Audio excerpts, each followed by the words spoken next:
So, word came out a couple of days ago, and I did a video on this, that Victoria Alonso, the executive producer, basically the one below Kevin Feige, had stepped away from Marvel Studios. She had basically said, "I'm done."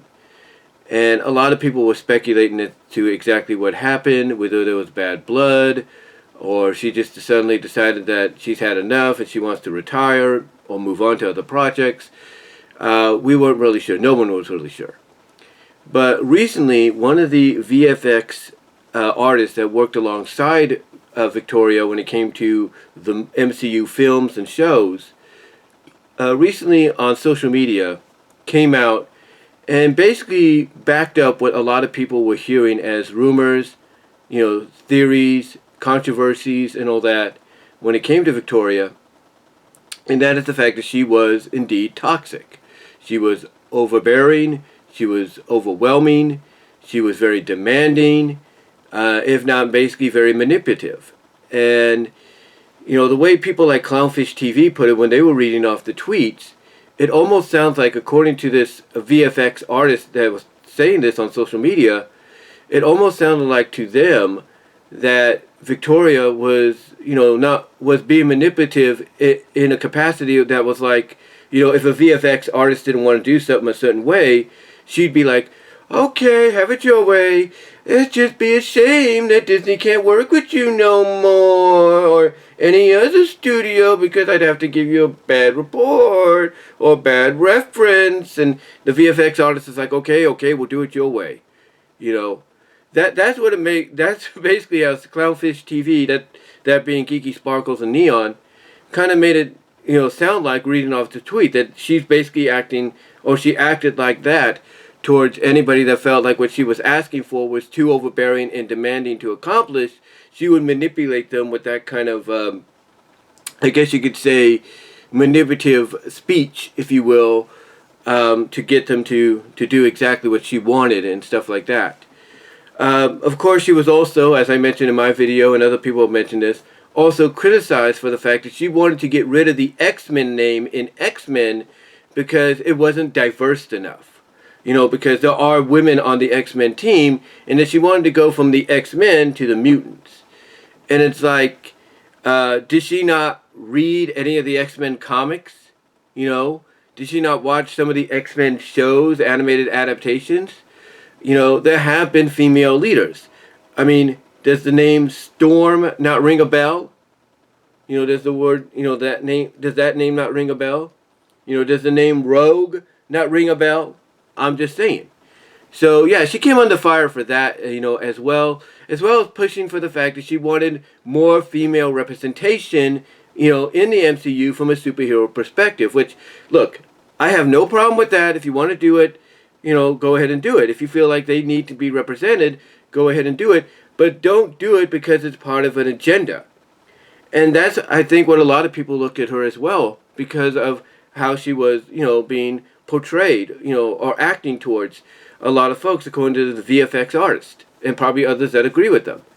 That maybe, by extension, again, she hasn't come out and said this, but it's been pretty much assumed that she, along with Kevin Feige, are strong supporters of the woke SJW movement. Now, Kevin Feige maybe not as strong as a supporter as, let's say, Victoria was, because she seemed to be more inclined to, want to have all this female representation and diversity, in the Marvel universe, in the MCU, with the shows and the movies and all that, more so than Feige. And, if that's the case, then it's no wonder people were very critical about her, and possibly truthfully and on, from experience, because of the fact that they were seeing what, a lot of people that didn't work, alongside her, that were just viewing it and going along with the ride, those watching from the outside, like Clownfish TV, Yellow Flash 2, John Campia, you name it, including myself, they were, basically pretty much was seeing exactly what we were kind of seeing ourselves, even though it hadn't come out officially, that she was a big-time advocate and supporter for the cancel culture and woke culture and SJW culture, and that would explain basically why some things didn't come off the way they should, because she wanted things done a certain way. I mean, she's even criticized for turning Namor into No More, or whatever they called him, and instead of making him as he was in the comics, or at least close to it, they made him of Aztecian, Latino descent. And it's like, where did this all come from, right? Obviously, it came from her, because she wanted more diversity. She wanted more, female representation. And again, like I said, nothing wrong with that if it's done right. If it's done and explained, correctly and justly, nothing wrong with that. Nothing wrong with that whatsoever. But she came under fire for those kind of decisions because of the fact that if you're going to adapt MCU stories, bring certain MCU characters to life for the first time, you need to keep them as close to what they are in the comics, even ethic-wise, than what you want to present because of your own agenda and stuff like that.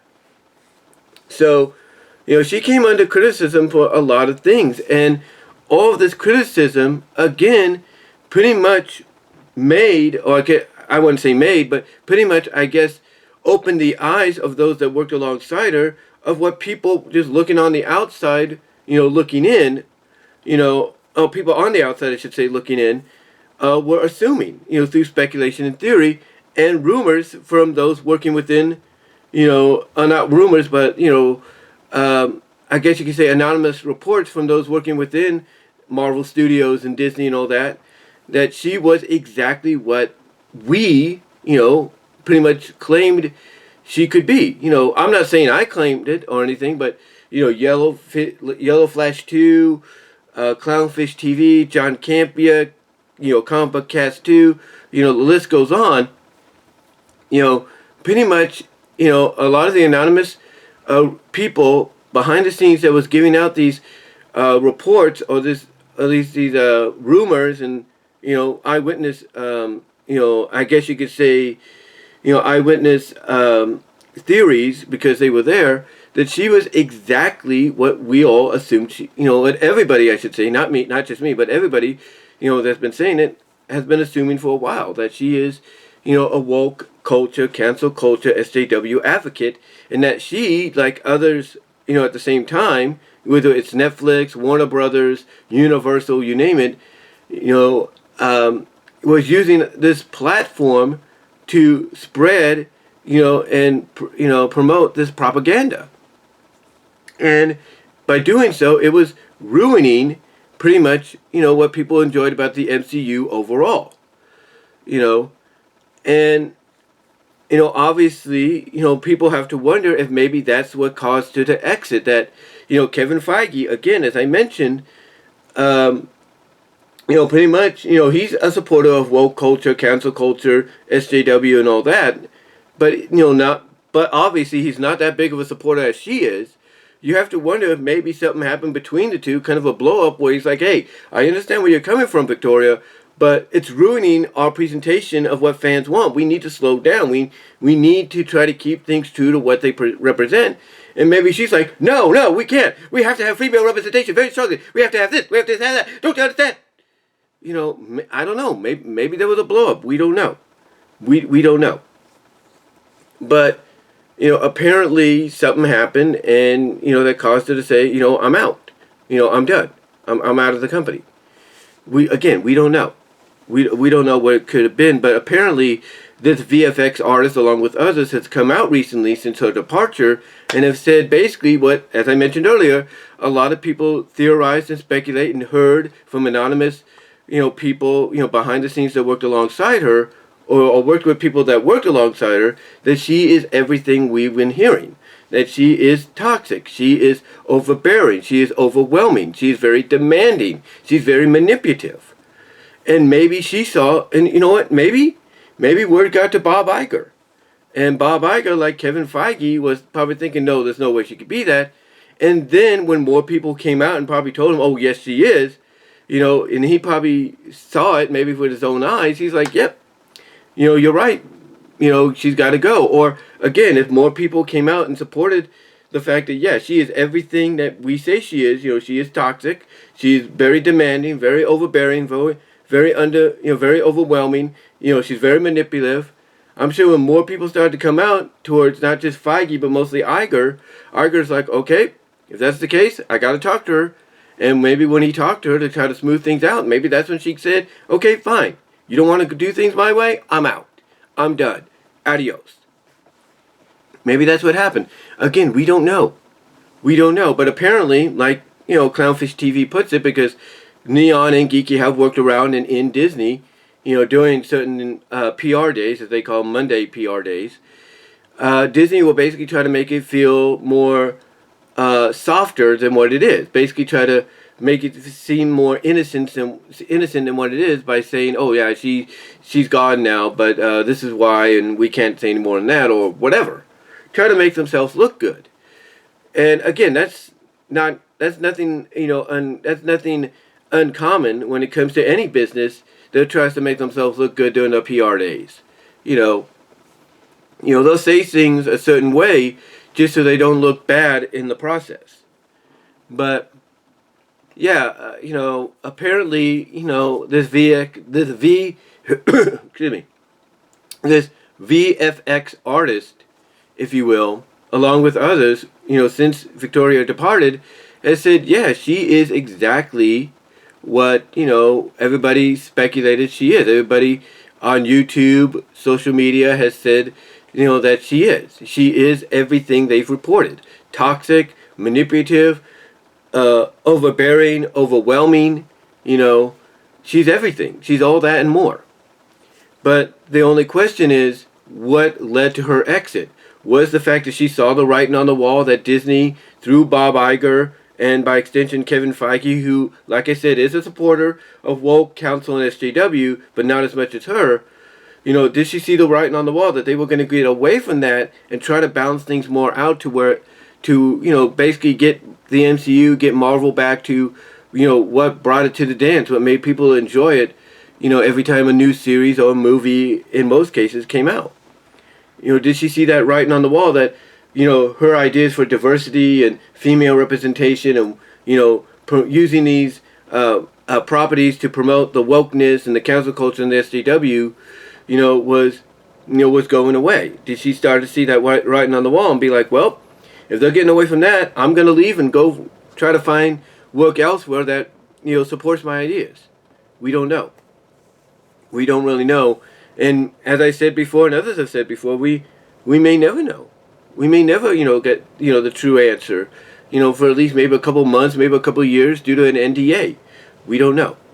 But yeah, you know, VFX artists have come out recently, you know, on Twitter, on social media, and have pretty much confirmed what a lot of, you know, anonymous reports, rumors, and theories, you know, given to people like Clownfish, John Campea, Yellow Flash 2, and many others, you know, pretty much have come out and confirmed that those rumors, those anonymous reports, you know, from behind the scenes and all that, have, you know, are true to some extent. That basically, you know, she was everything people said she was. And one has to assume, if maybe she saw the writing on the wall, that Disney, along with other studios out there like Warner Brothers, Netflix, and all of them, is starting to get away from that idea of using properties that they own to just promote all this SJW woke and council culture. And maybe she's like, you know what, if they're going to do that, I'm out. You know, maybe that's what happened. Because even Kevin Feige, you know, as I've mentioned numerous times and others have mentioned, he's a supporter of everything she is, but not as strong. You know, he's not a big, like, let's wave the council culture SJW woke flag all the time, 24/7. You know, like she might be, you know, but he is a bit of an advocate. Like he's more along the lines, I think, as people are describing him as, he's more along the lines of someone that understands where they're coming from and gets it, and he'll use some of the properties of the MCU to, you know, promote it, but not as strongly as what she wants, you know, or as she would, you know, do it. So yeah, you know, it's you know, it's one of those situations that maybe she saw the writing on the wall. It's like, I'm out. I'm gonna go find a place, another studio that, shares in my ideals and everything and try to make it happen over there. We'll have to see.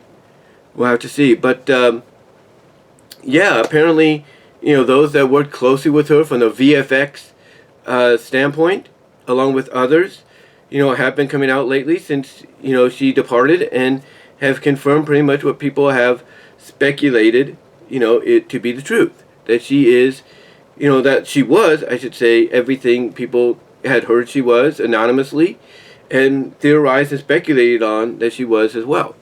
So, we'll have to see if any more information comes out, but let me know what your guys' thoughts are. How do you feel about this? Do you think, what people are saying is true to an extent? When it comes to her, what are your thoughts? Do you think she did see the writing on the wall? Let me know down below in the comment section, as well as on the live chat during the premiere. Like the video. You will get an audio podcast version of this at BW Rosas Discussions, all your favorite audio podcast platforms, except for Pandora. But mostly you'll get this over at Spotify, so check them out. Also, ladies and gentlemen, check me out at patreon.com. So that's BW Rosas with a $1 or $3 tier. Also, ladies and gentlemen, check me out at Venmo at Brian-Walmer-2 to support me there. And at Cash App at BW Rosas 98. Also, ladies and gentlemen, check me out at Vimeo at BW Rosas for content you can't get anywhere else, especially Pacific content. And also, ladies and gentlemen, check me out at my Teespring store by clicking on the upper left-hand corner of the end screen here to see all the kind of merchandise you can get there, and not anywhere else. Also, check me out at Divanart.com, says BVW1979. But guys, give me your thoughts. Let me know let me know how you feel about this, I should say. What do you think really happened and all that? And do you think that we'll get any more truth, any more, I guess, for a time, unknown information behind the scenes when it came to people working along with Victoria? And do you think they'll be, pretty much echoing the same sentiments as these VFX artists? Let me know. And until next time, talk to you later. I do apologize if I sound like I rambled a little bit. This is my third time doing this, and hopefully it came out better this time around. But guys, let me know what your thoughts are, and I am out.